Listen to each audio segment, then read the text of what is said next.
Alright guys, we are back for another Dokkan battle video. So, LR tier list time.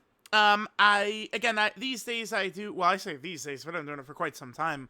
I'm actually quite slow getting these out, because I do want to make sure that I'm, very confident in that. I try and look at what a lot of other players are saying, and there are, some players, experienced players trying to see what they have to say, if it's matching kind of like what I'm seeing, blah blah blah blah blah blah blah. But like 2 years from now, I'll be scrolling Twitter on the For You, and I'll see someone post this and be like, "Remember when Truth had LR Majin Vegeta at this spot when he first came out?" Like shit like that. It does happen all the time. So, got to make sure this is good. Let's jump right in. So, at number 10, we're going to go with GT Goku and Super Saiyan 4 Vegeta. Honestly, I do look at this character. I just look at my bitch right here and I sigh. I sigh, man. It's just, wow. This is, I mean, they're good. Make no mistake about it. They're good. But, like, bro, like, the level, like, this was the one, like, easy A character, the anniversary Dokkan Fest LRs, where it's like, yeah, like, they're, like, top 5. And, I mean, this, again, they're good, but, like, they're, like, about to fall out of the top 10, maybe. At Golden Week could knock this character out of the top 10 maybe next month. I mean, we'll get an LR, our next LR. I mean, unless there's some strong easy A or something like that. We'll get our next LR in the middle of April next month, right? So, this character is good. They do stack attack, but the one thing I would say with the both 8th anniversary LRs that held them back is that they don't stack both attack and defense. Had they done that, it would be this character would be, I mean, dude, they do one volley of defensive stacking. Like, it's like, if they did that, both of them, it's like the first turn, you still, got to be a little bit careful with them. But then they completely will dominate the fight after that, especially this character. It'd be so crazy. I mean, maybe they'd say, oh, we don't want to give him defensive stacking because, you want to die once you go into the standby. But, I mean, that's absurdity. There's no way. Because just defense for this guy is not going to prevent him from getting nuked by a boss that's super in for 15 plus million damage. Right? He has no damage reduction, no guard. Like, characters these days have guard 60% damage reduction, they get destroyed. Right? Like, this guy is just raw defense. Like, they could pound defensive stacking on this character, and it would not impact the standby in any way. So, they could have done that. Unfortunately, we got them a bit low. I mean, it is what it is. Next is Carnival Goku. I mean, what's funny is people are going to look at this. I'm telling you. Like the first quotes are going to spawn in when I post this on Twitter. By the way, the reason I posted on Twitter is because I started doing these every release. This was during the Red Zone era is when I started doing, like, tier lists all the time. I remember I used to just, in January when Dokkan was slow before anniversary, I would just do, like, end of the year tier lists for everything, right? Like, best categories, top 10 LRs, all that type of stuff. But then with the Red Zone era, I just started doing it with every release. And I remember I wouldn't post it on Twitter, and then within 5 minutes of the video going live, people would screenshot the end, post it on Twitter, and I was like, well, dude, fuck that. I'm going to just start doing it then. I mean, if fuckers are going to do that, I'm going to start doing it. That's why I told Goresh, like, bro, you need to post it yourself, because otherwise they're just going to post it themselves and then talk about it. At least if you post it, they're coming to your tweet to talk about your shit, right? People are going to say that this guy's too low, but, I mean, the simple question I'd ask is, who does he go above? This guy's ridiculous, but there's a huge roster of good characters right now. It's just, that's it, man. Like, there's a lot of good characters. Like, I'm sorry, like, but this guy, I don't like him above the characters in front of him, but he's great. His healing, his dodging. The thing about this guy is, I would say it's a high likelihood that he will outage many of the characters around him, right? A lot of these characters we look at in this top 10, this guy probably will outage them because he has things about his kit that make him good. That's not just, oh my God, he hits so hard, or oh my God, he tanks so well, right? There's other things he's doing. With the healing and the survive KO. This mechanic, by the way, I have fallen in fucking love with this. I mean, we farmed how many wins off of Jiren in the Greatest Tours when that was live with this? Trunks, this guy, Physical UI Goku, we farmed so many wins. But this guy is just really strong. Dokkan loves their bomb mechanic these days. This guy is a great character to run in bomb stages. Of course, with all of his healing at the, like, the fact that he always heals now at the end of turn is just craziness, right? He only has the one-time full heal. That doesn't even matter, dude. 59% HP is more than good enough. Like, it's like, this guy's really good, but again, dude, there's a lot of good characters. I don't know. And they haven't like really exploded power creep. I feel like since GDC, like Jiren was a huge power creep fight, but like, I mean, he's not around. Like, I feel like I am still kind of like considering him because that's kind of like the standard that I saw. I could kind of like guesstimate with some characters how they would do in a fight like that. And we'll see, like, is Golden Week going to provide more difficult content?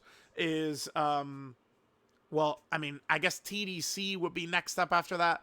I assume some of these, like, nasty Red Zones, Supreme Magnificent Battles, if they do Ari Red Zones, Ari Supreme Magnificent Battles, those will probably be tied to bigger celebrations than just, like, you know, the April Fool's Day celebration or something like that.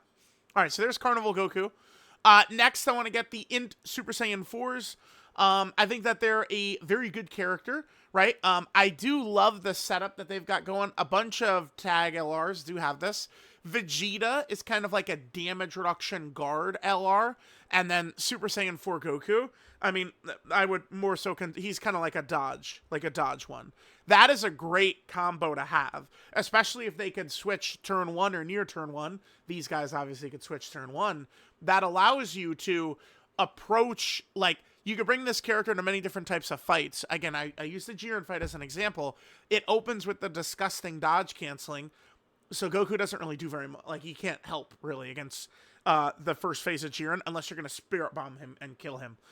But the second phase, Jiren ignores 100% defense. So it's like Vegeta is pointless against 100% defense, right? So then you swap to Super Saiyan 4 Goku for the dodge.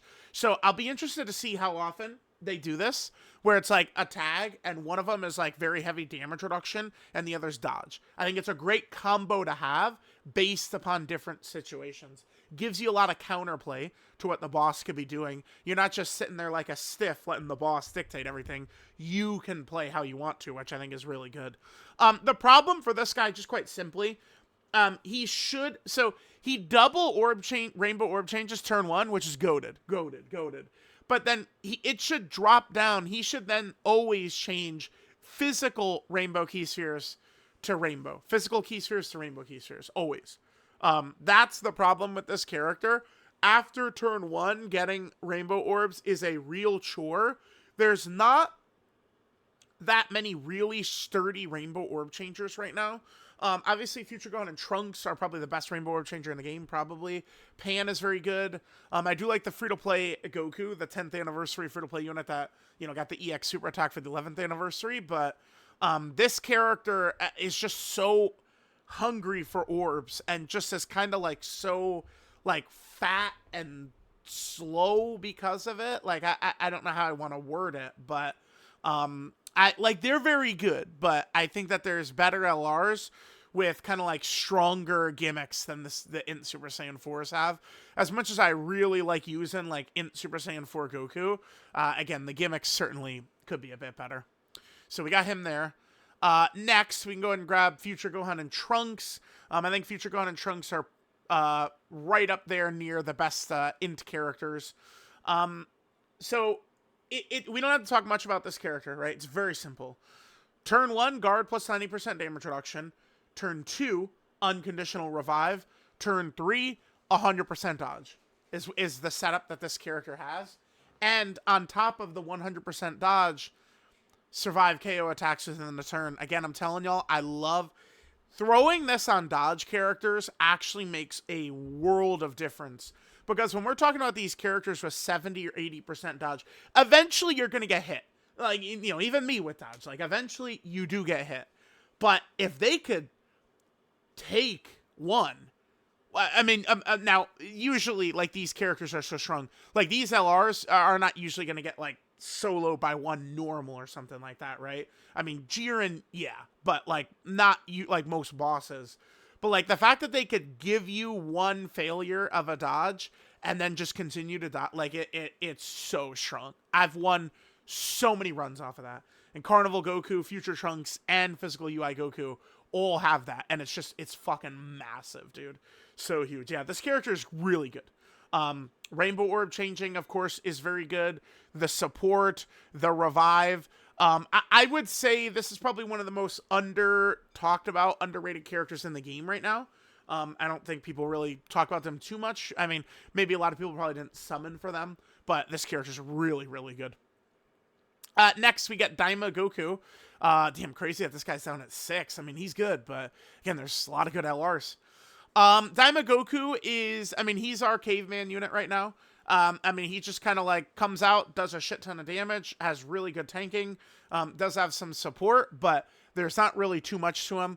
People have spent an insane amount of time bitching about this kid's EX super attack right here, but it's really not, I would argue, that big of a deal, his EX super attack, because a lot of times, even if we miss this, oh no, we missed the EX super, and it's just, he's doing a 99 million attack stat anyway, right? It's something like that.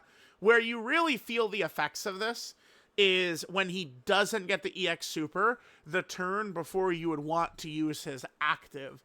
Because, I mean, he gets the 4 turns of 140% attack. He gets, you know, this 2 turns of 40% attack, right? Like, it's just, like, we got a lot of stuff right there, right? Like, he gets a lot of multiple turn attack buffs that really massively increase the damage of this kid's active skill right there. The maximum Kamehameha. Very, very good, but, you know, he's our caveman unit right now. But, I mean, hey, caveman units, to me, are not boring or anything when they just get the job fucking done. Next is Super Saiyan 3 Goku, Super Saiyan 2 Vegeta. I've heard people have said that I'm too high in this character, so I'll keep an eye out for that. But I've found that they work just very effortlessly across the entire game. At turn 1, obviously, they could take a lot of damage. I mean, they are like a stacking character, right? I mean, it's the same thing in Super Saiyan 4 Vegeta.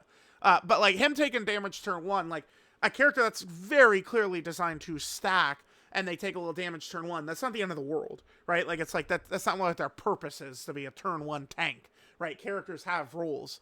But like for me with Super Saiyan 4 Vegeta, my frustration is in the turns following turn 1, where, I mean, he's a little fatty and there's no rainbow orbs, and then I can't really rely on him, and we can't hit 24 key, and he doesn't get the EX super, and it's just a, you know, cascading avalanche of bullshit. This character, I mean, remember, the 8th anniversary LRs, it does just get easier for them. The GT Goku and Super Saiyan 4 Vegeta have this as well, where every super attack performed, they get this permanent 2 key. This is a great ability to have. I love that shit. That's so good. And then they will rapidly stack defense, considering every single super attack they do gives them a 100% defensive stack, which is really good. Likewise, with GT Goku and Super Saiyan 4 Vegeta, though, I would say the problem for this character is the fact that they do not stack attack. I mean, I've heard that, you know, the bit limit would really come into play with the Spirit Bomb, and it's just that everything would be all fucked up, and that's why they didn't do it and can't do it. But, I mean, you know, that is what hurt the 8th anniversary LRs, is them not stacking the other stat, right? This character doesn't stack attack, and then the GT Goku and Super Saiyan 4 Vegeta don't stack defense. But of course, between the two, that would lead me to believe the character that doesn't stack defense is the one that's a little bit worse.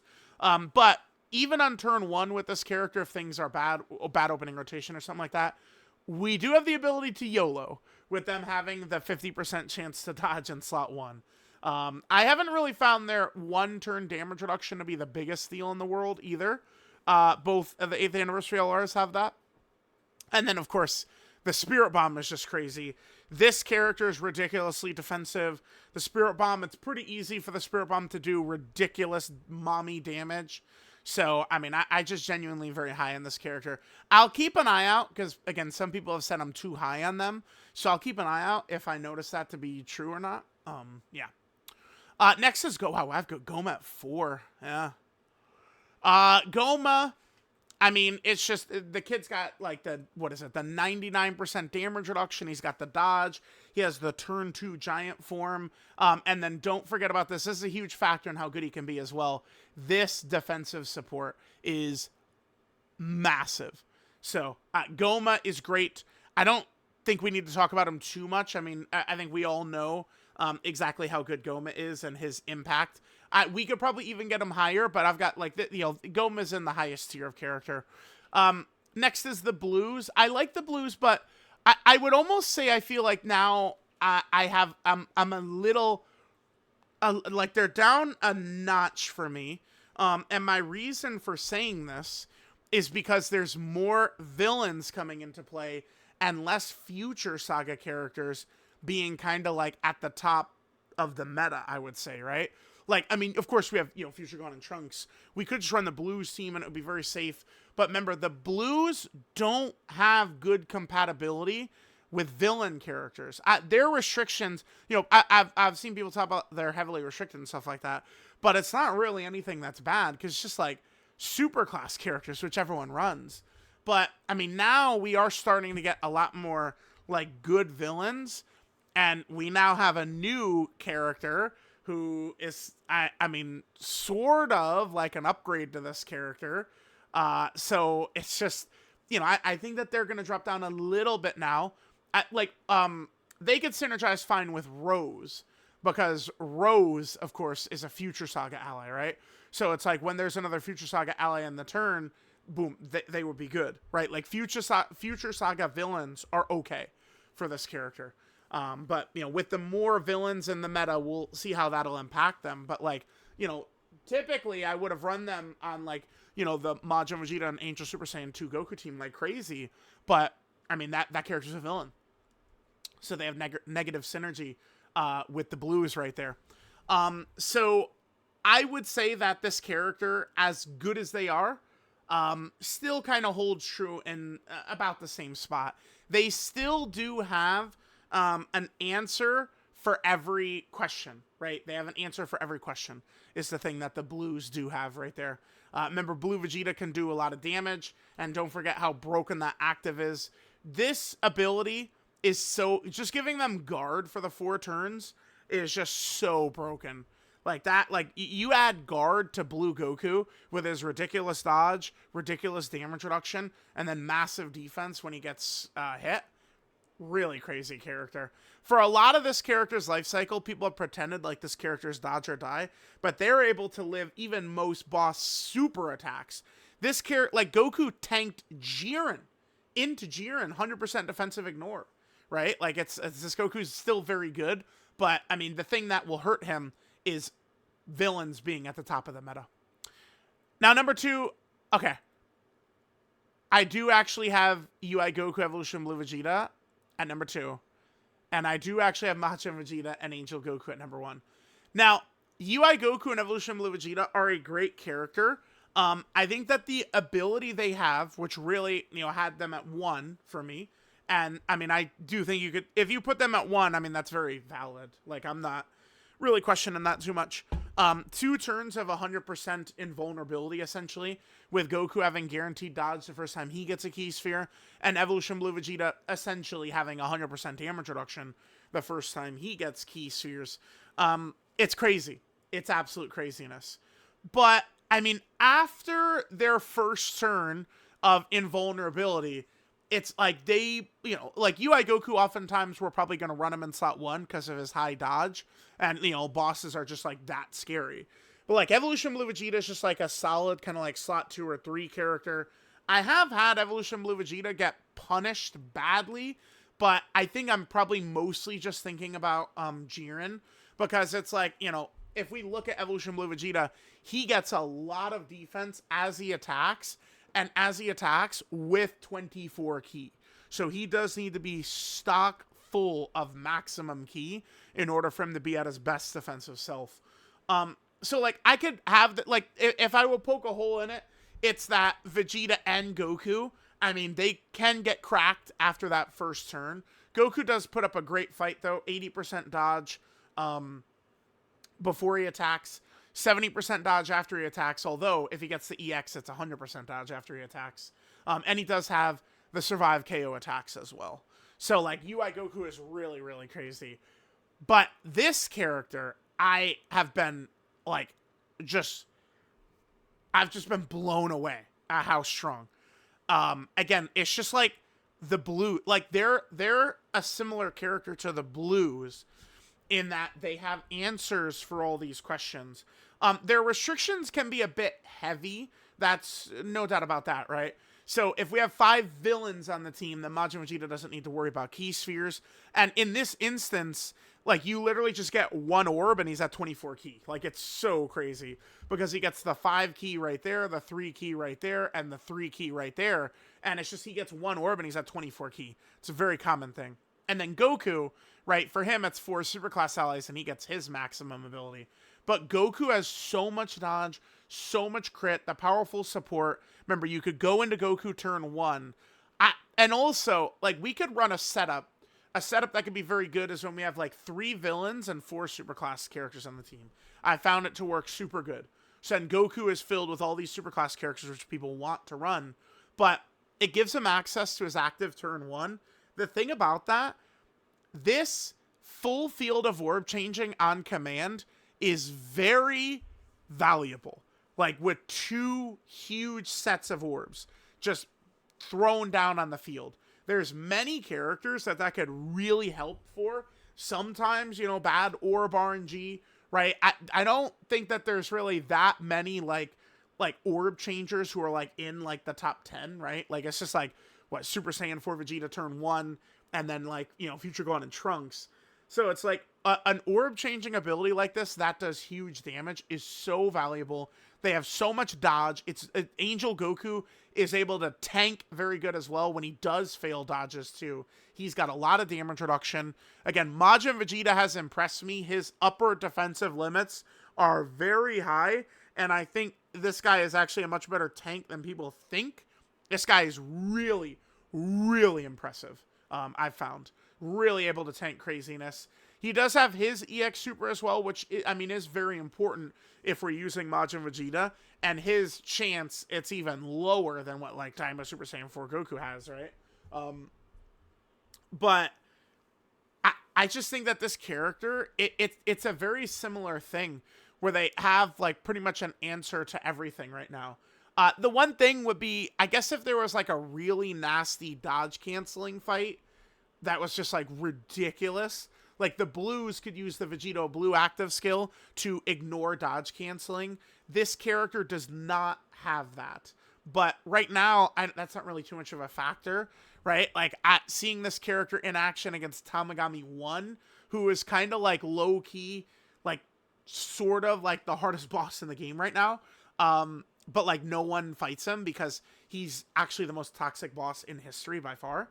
So, like, no one really fights him much, but, like, it's like this character even has an answer for that, right? Because it's that same setup I talked about. Majin Vegeta's heavy damage reduction, and then Angel Goku's a dodge character, right? So that, like, being able to go back and forth between those is huge. And then if, you know, we could set up the team in a certain way to where we could have the active at any point we want if we need the orbs. This Goku's support changes the lives of some Buu Saga characters. Ridiculously powerful. I just, the way they are sweeping the game right now, I'm just very comfortable with them at 1. I really am. So now we can go to this. So here's kind of what I cooked up. I was thinking about it a lot. I did move Daim and Vegeta down a bit. I was like, okay, we could just kind of, like, separate the top 10. We could have Daim and Vegeta, I think, probably right there. Like, it wouldn't hurt anything. LR Babidi, I actually have pretty high up. I think LR Babidi is so crazy. LR Babidi is, I mean, it's, you know, you got to be using him on the Majin Vegeta team or the Deborah team. That's pretty much it. But that Babidi is so nuts. Gohan, Goten, and Trunks, I think that they're a little bit improved with the Angel Goku. I saw people talking about them top 10. And I think that's, you know, smoking dick a little bit. But, I mean, are they improved? Yes. Yes, I do think so. Rose, I think, it doesn't, like, the way the blues are hurt. I didn't really tumble the blues down, but I think the blues are hurt a bit. kind of like the way, like, you know, villains have been introduced in the meta. But it's like Rose is not at full power on these villain teams. If we would quickly just open up Rose here, I just want to show this. Rose, unfortunately, is not on the Majin Vegeta and Super Saiyan 2 Goku's 220. If he, like that, I saw Rose taking damage from stuff that's like, wait, what the fuck? And it's because, you know, if we run him on this setup, he's running without big bad bosses at a 170. It's just like a bad environment for him. So he's not really great in there. And then we look at some of these teams up here, and it's like, it's like Rose doesn't really have the best synergy on Realm of Gods. I mean, he wants a lot of villains or future characters.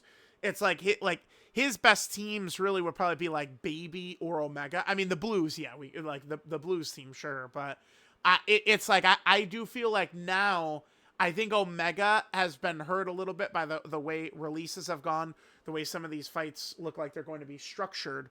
That hurts Omega. It hurts Rose too. I think Blue Goku's hurt a little bit. Like these GDC characters, I think are kind of like tumbling down a little bit, right? I think the situations are not quite as good for them as they were, as stronger characters are coming out.